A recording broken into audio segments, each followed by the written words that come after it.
So let us start chapter number 3, and the chapter name is classification of elements and periodicity in properties.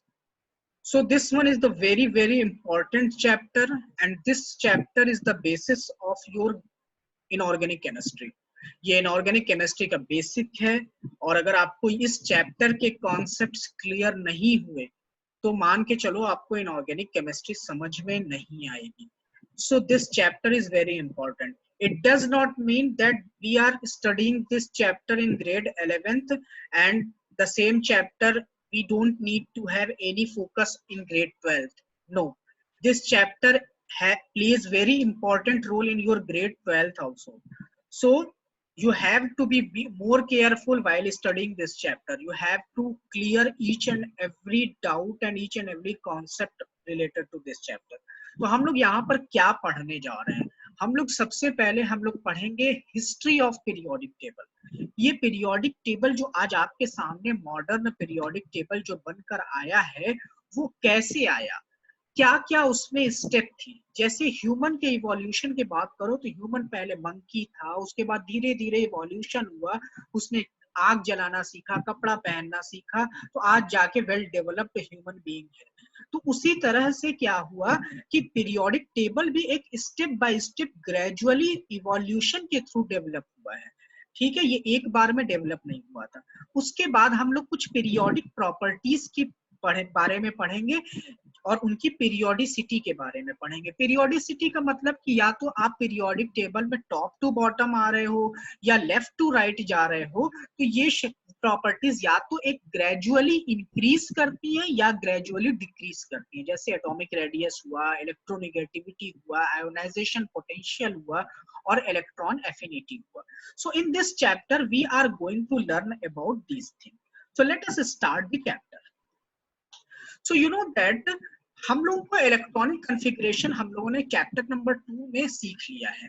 We know how to write electronic configuration. So on the basis of that electronic configuration we divide 4 types of elements: S block element, P block elements, F block element और D block elements. मतलब जो electron, जो atom का last electron है, atoms का जो last electron है वो किस ऑर्बिटल में एंट्री कर रहा है, किस ऑर्बिटल में एंट्री कर रहा है, वो डिसाइड करता है कि वो एटम पीरियोडिक टेबल में कौन से ब्लॉक में होगा।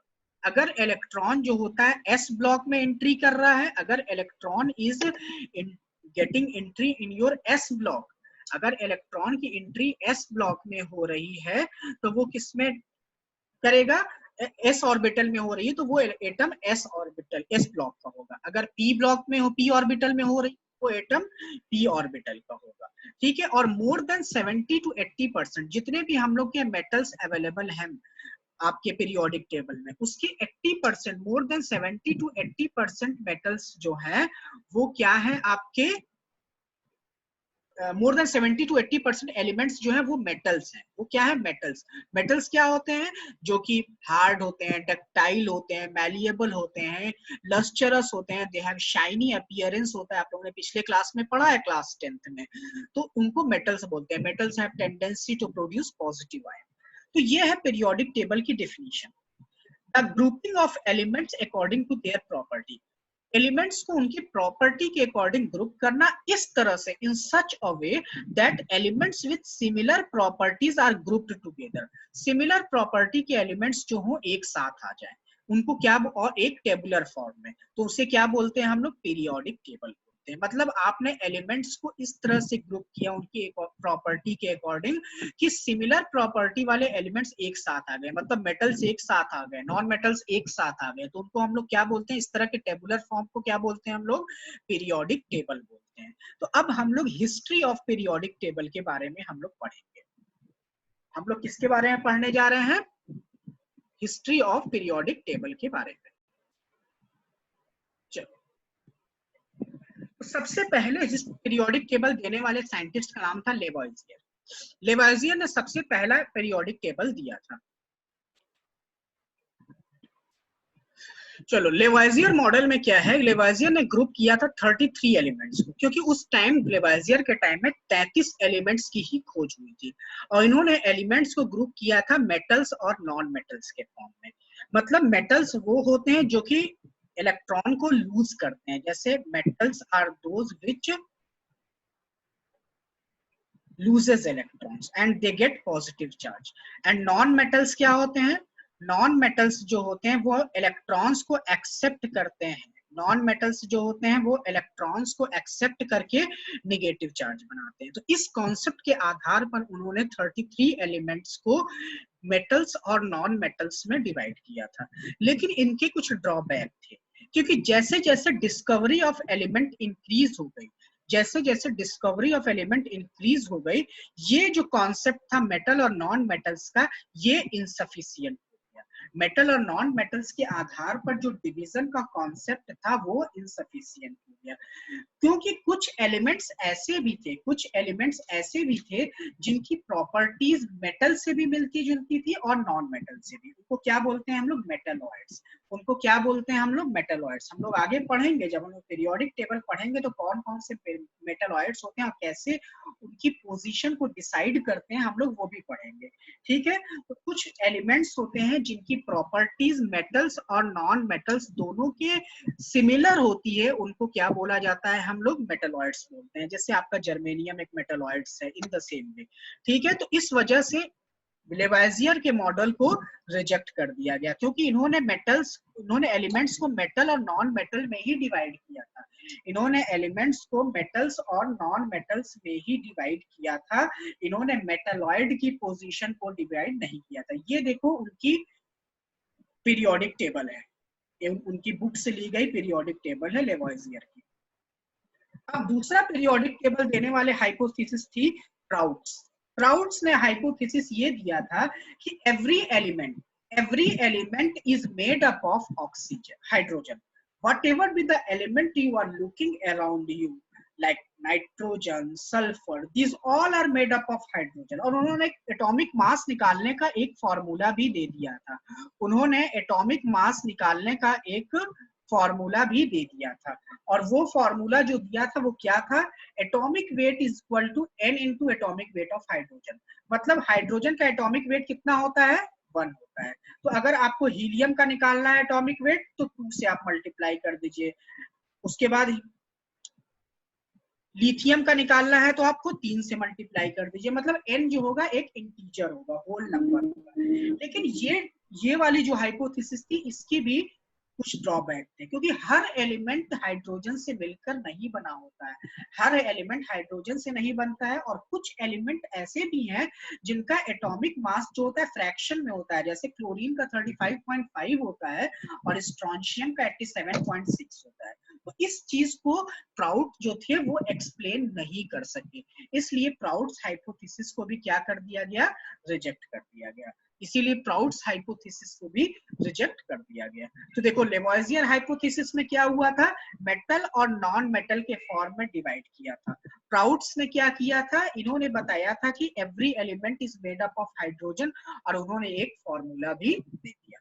लेकिन हर एलिमेंट का एटॉमिक मास जो होता है होल नंबर ना होता है होकर, बल्कि फ्रैक्शन में भी होता है, जैसे क्लोरीन का 35.5 और स्ट्रोंशियम का 87.6।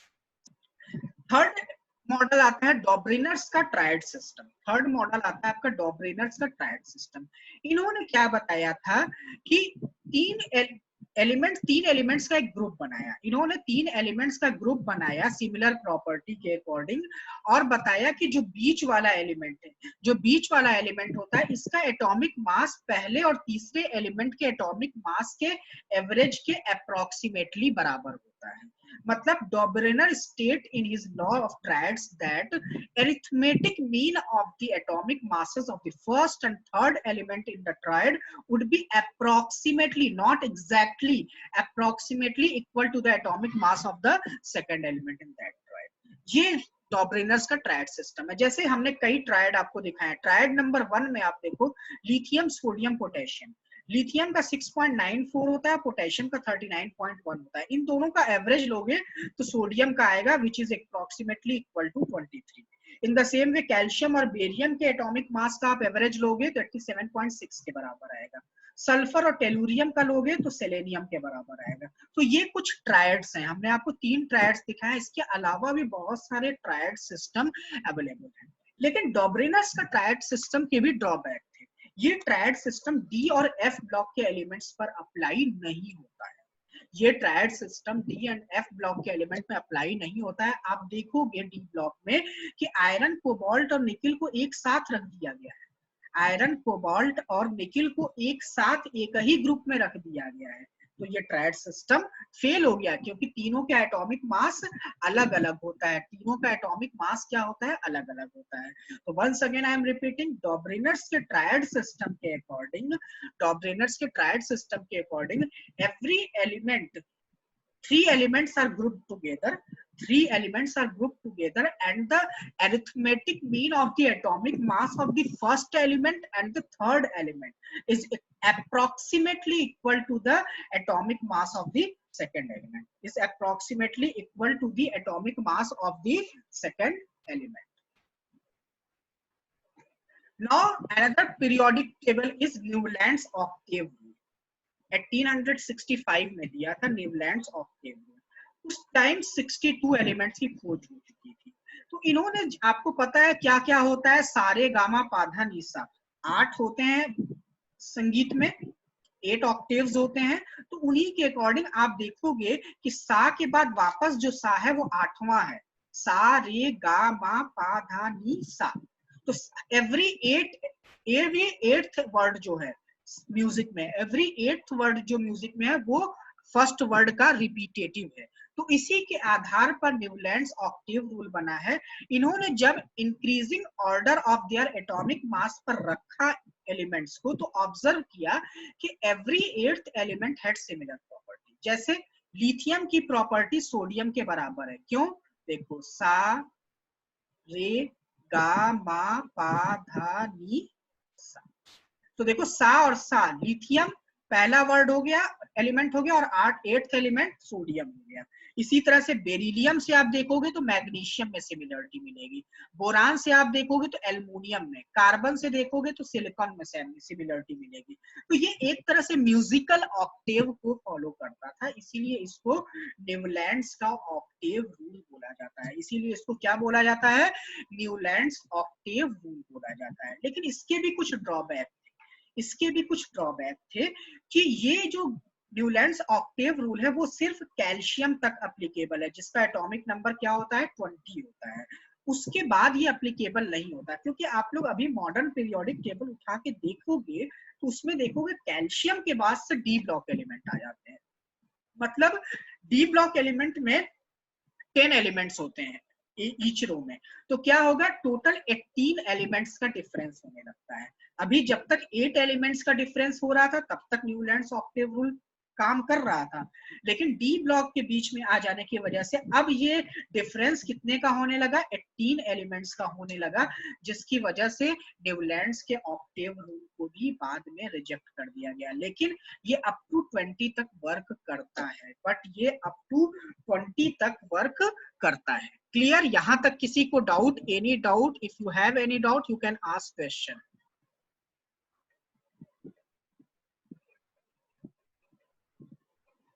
Do anyone has any doubt? No. चलो नेक्स्ट आ जाते हैं हम लोग लोथर मेयर कर्व के ऊपर। अगला हम लोग का आ जाता है Lothar Meyer curve. Lothar Meyer curve जो होता है ये मेंडलीव के पीरियोडिक टेबल का बेसिक था, बेस प्रोवाइड किया था। लोथर मेयर ने क्या किया था? इन्होंने इंडिपेंडेंटली एक पीरियोडिक टेबल बनाया था on the basis of atomic mass. On the basis of atomic mass उन्होंने एटॉमिक वॉल्यूम को वाई एक्सिस पे रखा और एटॉमिक मास को एक्स एक्सिस पे रखकर अलग अलग एलिमेंट्स के लिए एक ग्राफ प्लॉट किया। तो ये ग्राफ उनको मिला, इस तरह का एक ग्राफ मिला।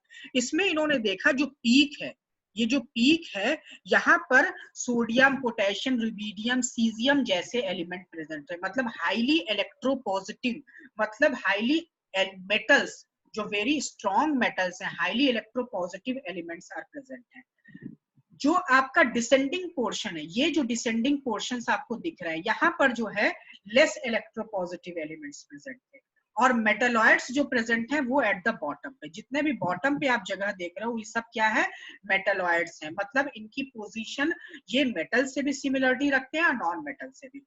इलेक्ट्रोपॉजिटिव जनरली मेटल्स होते हैं, वो एलिमेंट जो कि पॉजिटिव कैटायंस बनाने की टेंडेंसी रखते हैं उनको इलेक्ट्रोपॉजिटिव एलिमेंट्स बोलते हैं, वो जनरली मेटल्स होते हैं। तो जिनके अंदर जितनी ज्यादा टेंडेंसी होती है, सबसे ज्यादा टेंडेंसी एस ब्लॉक के एलिमेंट में होती है, तो देखो वो पीक पे पाए जाते हैं। उसके बाद जो लेस इलेक्ट्रोपॉजिटिव है वो डिसेंडिंग पोर्शन में पाए जाते हैं, और मेटलॉइड्स बॉटम में। और इलेक्ट्रोनिगेटिव एलिमेंट्स मतलब जो नॉन मेटल्स हैं, देखो ब्रोमीन, क्रिप्टॉन, आर्गन, क्लोरीन, ये सब असेंडिंग पोर्शन में पाए जा रहे हैं, ये सब असेंडिंग पोर्शन में पाए जा रहे हैं। तो देखो यहाँ पर मेटल्स, नॉन मेटल्स और मेटलॉइड्स की पोजीशन इस पूरे कर्व में फिक्स हो गई। मतलब मेटलॉइड्स हमेशा हर जगह बॉटम में है, मेटल्स पीक पर और डिसेंडिंग पोर्शन में है, और इलेक्ट्रोनिगेटिव जो कि नॉन मेटल्स है वो असेंडिंग पोर्शन पे है। तो इस आधार पर, इस लोथर मेयर कर्व की स्टडी करने के बाद मेंडलीफ को एक क्लू मिला कि एलिमेंट्स की जो प्रॉपर्टीज होती है, जब properties of elements are periodic function of atomic. Mendeleev के को एक बेस मिला था लोथर मेयर कर्व से कि properties of elements are the periodic functions of atomic weight. Periodic properties of elements are the periodic functions of atomic weight. So this one is about